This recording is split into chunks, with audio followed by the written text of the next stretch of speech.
going, I think, to the Dallas Art Museum. It was part of a thing that I did with a Not Edgy Gallery. I feel like the beginning of like my journey was like immediately after high school, which was 2005. And at the time, I had the mentality of like, oh, like fuck school, I don't need school to make art, you know. And I was, you know, working as a laborer for a structural concrete company in Fontana, and that's where I worked with a lot of immigrants. And during that time, I was still pursuing art, you know, but more like a Sunday painter, because during Monday through Friday I worked, and then jobs like that, like you arrive so exhausted, and also too, it also required a lot of commuting. That's why I feel like commuting is like a big part of the way I view the world and my experience, and it informs my work.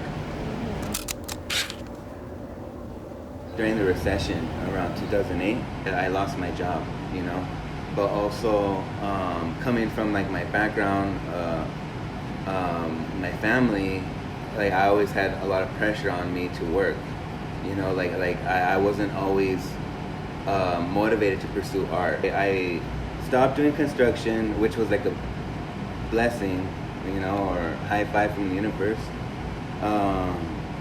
But I was still working in warehouses and still making art.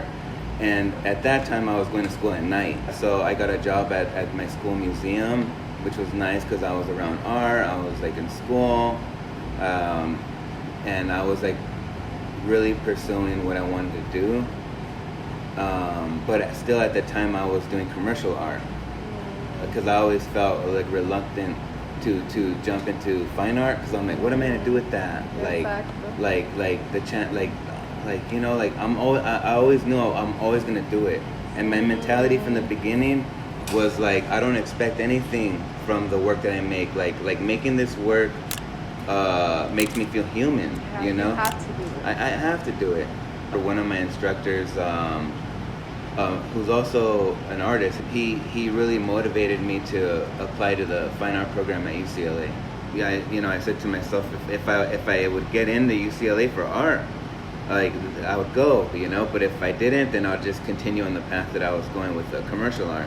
You know, I got in and I graduated in 2016, and I was still continuing my practice outside of school. And in 2019, I was working with this gallery called The Pit, and that's kind of where things started picking up for me. It's a life decision, you know. I feel like if I had certain expectations in the beginning, I would have probably gave up.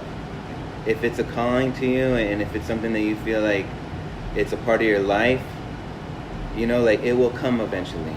It will come. You don't know when, but it will. It will come eventually.